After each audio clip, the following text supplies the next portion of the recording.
ବର୍ଷା ଦିନ ତ ଷ୍ଟାର୍ଟ ହେଇଗଲାଣି, କିନ୍ତୁ ଘରେ କିଛି ଚଟପଟିଆ ରେସିପି ଯଦି ନ ବନିଲା ତାହେଲେ ବର୍ଷା ଦିନଟା କେମିତି ଜମିବ। ତ ଆଜି ଚାଲନ୍ତୁ କିଛି ଚଟପଟିଆ ରେସିପି ବନେଇବା। କ'ଣ ରହିଛି ରେସିପି ନା ଆଳୁ ମଟର ଚାଟ୍। ମୁଁ ଆପଣମାନଙ୍କୁ ପାମ୍ପୁଡ଼ି ଚାଟ୍ ଦେଖେଇଥିଲି, ଆଜିର ରେସିପିରେ ଆଳୁ ମଟର ଚାଟ୍। ନମସ୍କାର, ଲକ୍ଷ୍ମୀ ରୋଷେଇ ଘରକୁ ଆପଣ ସମସ୍ତଙ୍କୁ ସ୍ୱାଗତ। ତ ଚାଲନ୍ତୁ ଷ୍ଟାର୍ଟ କରିବା ଆଜିର ରେସିପି। ପ୍ରଥମେ ମୁଁ ଏଠି କିଛି ଶୁଖା ମଟର ନେଇଛି। ଶୁଖା ମଟରକୁ 4-5 ଘଣ୍ଟା ପର୍ଯ୍ୟନ୍ତ ପାଣିରେ ଭିଜେଇ ନେଇଥିଲି। ଆଉ ସେଥିରେ କିଛି ଆଳୁ ନେଇ ଆଉ ପ୍ରେସର କୁକରରେ ଆମେ ତାକୁ 3-4ଟି ସିଟି ଦେବା। ତ ସେଥିରେ ମୁଁ କିଛି ପାଣି ଆଡ଼୍ କଲି। ଆଉ ମଟରକୁ ଚାହିଁକିରି ଆମେ ସେଥିରେ କିଛି ଲୁଣ ଆଉ ହଳଦୀ ଆଡ଼୍ କରିବା। ତ ଲୁଣ ହଳଦୀ ଆଡ଼୍ କରିନେଲେ ଆଉ କିଛି ଗୋଟା ମସଲା ମଧ୍ୟ ନେବା। ଗୋଟା ମସଲା ରହିଛି ତେଜପତ୍ର, ଡାଲଚିନି ଖଣ୍ଡ ଆଉ ଟିକେ ଗୁଜୁରାତି। ଏ ଟିକେ ମସଲା ପକାଇଲେ ଆମର ଟିକେ ବାସ୍ନା ବଢ଼ିଆ ଆସିବ। ତ ଆପଣମାନେ ଏମିତି ଦେଇନେବେ। ତାପରେ 3-4ଟି ସିଟି ଆସିବା ପର୍ଯ୍ୟନ୍ତ ୱେଟ୍ କରିବେ। ବର୍ତ୍ତମାନ ଆମର ମଟର ଆଳୁ ବହୁତ ବଢ଼ିଆ ଭାବରେ ସିଝିଗଲା, ଏବେ ଦେଖି ନିଅନ୍ତୁ। ତାପରେ ଆମେ ଟିକେ ଥଣ୍ଡା ହେଇସାରିଲା ପରେ ଆଳୁରୁ ଚୋପା ଛଡ଼େଇ ନେବା ଆଉ ତାକୁ ଏମିତି ଭଲ ଭାବରେ ଟିକେ ଚକଟି ନେବା। ଆଳୁ ଆଉ ମଟରକୁ ଯେଉଁ ପଟାଟୋ ମାସାର ଆସୁଛି ତା ଦେହରେ ଟିକେ ଭଲ ଭାବରେ ଚକଟି ନେବା।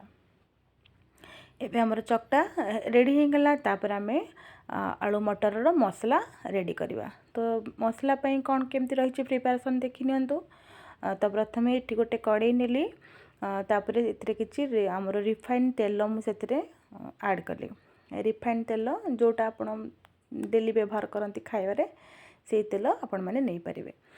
ତାପରେ ଟିକେ ତେଲ ଗରମ ହେଇ ଆସିଲା ପରେ ସେଥିରେ ଆମେ କିଛି ମାନେ ଛୁଙ୍କ ଦେବା। ସେଥିପାଇଁ ଛୁଙ୍କ ପାଇଁ ମୁଁ ଏଠି କିଛି ଜିରା ଆଡ଼୍ କରିଛି। ତାପରେ ଏଠି ପିଆଜ 2-3ଟି ମୁଁ କାଟିକିରି ନେଇଛି। ଛୋଟ ସାଇଜ୍ର ପିଆଜ ମୁଁ ଏଠି ଛୋଟ ଛୋଟ କରି କାଟିକି ନେଇଛି। ତ ପିଆଜ ଟିକେ ଭାଜି ନେବା। ପିଆଜ ଟିକେ ଭାଜି ଆସିଲା ପରେ ଆମେ ଏଥିରେ କ'ଣ କରିବା, ଅଦା ଆଉ ରସୁଣକୁ ଆପଣମାନେ ଚାହିଁଲେ ଛେଚା ପକାଇ ପାରନ୍ତି, ନହେଲେ ଗ୍ରାଇଣ୍ଡ କରିକି ମଧ୍ୟ ପକାଇ ପାରନ୍ତି। ତ ଅଦା ଆଉ ରସୁଣର ଟିକେ ଛେଚା ବା ପେଷ୍ଟ ପକାଇ ନେଲେ। ତାପରେ ମସଲା ଟିକେ ଆମର ତେଲରେ ମିଶିଗଲା ପରେ ଆମେ ସେଥିରେ କିଛି କଟା ଟମାଟୋ ଏଥିରେ ଆଡ଼୍ କରିବା। ଆଉ ଆମର କଟା କଞ୍ଚା ଲଙ୍କା ମଧ୍ୟ ଆଡ଼୍ କଲେ। ତ ସବୁ ମସଲାକୁ ଟିକେ ତେଲରେ ଭଲ ଭାବରେ ଭାଜି ନେବା। ତାପରେ ଆମେ ଏଥିରେ ସ୍ୱାଦ ଅନୁସାରେ ଲୁଣ ଦେଲେ, ହଳଦୀ ପାଉଡ଼ର, ଜିରା ପାଉଡ଼ର, ଧନିଆ ପାଉଡ଼ର, ତାପରେ ରହିଲା ଲଙ୍କା ପାଉଡ଼ର। ସବୁ ମସଲା ଆମେ ଏବେ ପକାଇ ନେଲେ। ତାପରେ ମସଲାକୁ ଟିକେ ଗୋଳେଇ ନେବା। ତାପରେ ଏପଟ ସେପଟ କରିଦେଲା ପରେ ଆମେ ସେଥିରେ ଟିକେ ଆମର ଯେଉଁ କାଶ୍ମୀରୀ ଚିଲି ପାଉଡ଼ର ଥାଏ ସେଇଟା ଟିକେ ଦେଇନେବା। କାହିଁକିନା ଆମର ଟିକେ ତରକାରୀର ବହୁତ ବଢ଼ିଆ ଭଲ କଲର୍ ଆସିବ, ସେଥିପାଇଁ ଟିକେ କାଶ୍ମୀରୀ ଚିଲି ପାଉଡ଼ର ଦେଇନେଲେ। ତାପରେ ଟିକେ ପାଣି ଦେବା, କାହିଁକିନା ମସଲାଟା ତଳେ ଲାଗିଯାଉଛି, ତଳେ ଲାଗିଗଲେ ପୋଡ଼ିଯିବ, ଟେଷ୍ଟ ଏତେ ଭଲ ଆସିବନି। ତାପରେ ଏଠି ମୁଁ କିଛି ପାଓ ଭାଜି ମସଲା ଦେଇ ନେଉଛି। ଯଦି ଆପଣମାନଙ୍କ ପାଖରେ କିଛି କରି ମସଲା ଥିବ ତ ଆପଣମାନେ ନିହାତି ଭାବରେ ଟିକେ ଦେବେ। ତାପରେ ଟିକେ କଟା ଧନିଆ ଦେଲି। ତାପରେ ଏବେ ଦେଖନ୍ତୁ ମସଲା ଏବେ ରେଡ଼ି ହେଇଗଲା। ତାପରେ ଆମେ ଯେଉଁ ଆମର ସିଝେଇକି ରଖିଥିଲେ ଆଳୁ ମଟରକୁ ଏବେ ସେଥିରେ ଦେଇନେବା। ଆଳୁ ମଟରକୁ ଦେଇ ସାରିଲା ପରେ ଆଉ ଟିକେ କଷି ନେବା ଭଲ ଭାବରେ। ଟିକେ କଷି ହେଇସାରିଲା ପରେ ଆମେ କ'ଣ କରିବା, ସେଥିରେ ପାଣି ଦେଇକି ତାକୁ ଭଲ ଭାବରେ ଆଉ ଟିକେ ସିଝେଇ ନେବା। ସିଝେଇ ଦେଲେ କ'ଣ ହେବ ନା ଆମର ମସଲା ଭଲ ଭାବରେ ସିଝିଯିବ, ଆଳୁ ମଟର ମଧ୍ୟ ବହୁତ ବଢ଼ିଆ ଭାବରେ ତା ଦେହରେ ସିଝିଯିବ। ତ ପାଣି ଟିକେ ଦେଇନେବା ଆଉ ତାକୁ ଆମେ ଘୋଡ଼େଇକି ରଖିଦେବା। 10-15 ମିନିଟ୍ ପର୍ଯ୍ୟନ୍ତ ଆମେ ଆମର ହାଇ ମିଡ଼ିୟମ୍ ଆଞ୍ଚରେ ବସାଇ ନେବା ଗ୍ୟାସ୍ ଉପରେ। ତାପରେ 15 ମିନିଟ୍ ପରେ ଆମର ତରକାରୀଟି ବର୍ତ୍ତମାନ ବନିଯିବ। ତ ଘୋଡ଼େଇକି ରଖିସାରିଲା ପରେ ଏବେ 15 ମିନିଟ୍ ହେଇଗଲା। ତାପରେ ଦେଖିବା, ଏବେ ଦେଖନ୍ତୁ ପାଣି ବହୁତ ବଢ଼ିଆ ଭାବରେ ମରିଗଲାଣି। ତ ଆମର ଏବେ ତରକାରୀଟି ବହୁତ ବଢ଼ିଆ ବନିଗଲାଣି। ତାପରେ ଲାଷ୍ଟକୁ ଟିକେ ଗରମ ମସଲା ଏଥିରେ ପକାଇ ନେବା ଆଉ ଯେଉଁ କଟା ଧନିଆ ପତ୍ର ଟିକେ ଦେଇନେବା। ଏବେ ଗ୍ୟାସ୍କୁ ଅଫ୍ କରିବା। ଏବେ ଆମର ଆଳୁ ମଟର ମସଲା ରେଡ଼ି ହେଇଗଲା। ତାପରେ ଆମେ ତାକୁ ଏବେ ପ୍ଲେଟିଂ କରିବା। ତ ପ୍ଲେଟିଂ କରିବା ପାଇଁ ଆମର ଚାଟ୍ରେ କ'ଣ କ'ଣ ସବୁ ଆବଶ୍ୟକ ଆପଣମାନେ ଧ୍ୟାନ ଦେଇ ଦେଖନ୍ତୁ, ତାପରେ ଜାଣିପାରିବେ। ଯଦି ଆପଣଙ୍କୁ ଲାଗୁଛି କି ମଟର ଟିକେ ଗୋଟା ଗୋଟା ଅଛି ତ ଆପଣମାନେ ଏମିତି ପଟାଟୋ ମାସର ସାଇଜ୍ରେ ତାକୁ ଟିକେ ମ୍ୟାଶ୍ କରିନେବେ।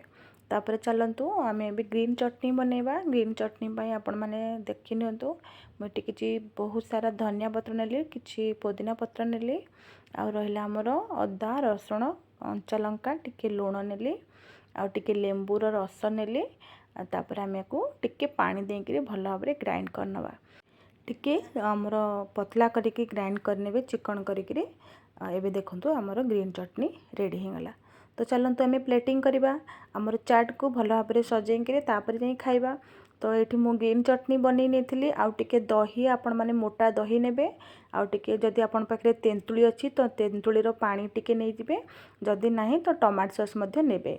तो मुझे टमाटो सॉस नहीं प्रथम ये आलू मटर दे नेली प्लेट रे, तापर आम ये आमर कटा पियाज दे नवा छोट छोट करी पियाज को टे काटी नहीं जिबा।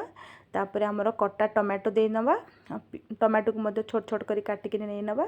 तापर एटी मु देखंतु जो ग्रेटेड गाजर किछि नहीं, तो गाजर आपण माने ग्रेटेड करके गाजर नहीं पारंती, नहीं तो आपण माने बीटरूट थिबो बीट जोड़ा सेटा भी आपण माने नहीं पारंती।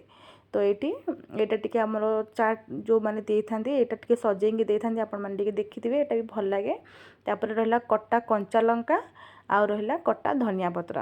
आपण माने लक्ष्य रखिथिबे जेतेबेले आपण माने ठेला रे खाई थांती सेमानकर जो चाटटी बनि थाए टिके पानी पानी टाइप रो बनि थांती, काहे कि ना सेमान टिके जो तेंतुलीर जो रस टिके अधिका दे थांती, जहा द्वारा कि आमर जो चाटटी टिके पानिया पानिया बनि थाए आउ टिके खट्टा खट्टा मध्य लागि थाए। जदि आपण माने चाहंती तो तेंतुलीर मंड मध्य एठी देई पारंती, किंतु मैं एठी ग्रीन चटनी नहीं आउ रहिला आमर जो टमाटो सॉस नहीं, जेहेतु मो पाखे तेंतुली नथिला सेतिपई मुझे टिके टमाटो सॉस नहीं। तापर टिके दही नहीं, दही आपण माने टिके मोटा मोटा दही नेबे, पतला दही नेबेनी, पतला दही एते भल लागेनी, तो मोटा दही टिके आपण माने नहीं नेबे।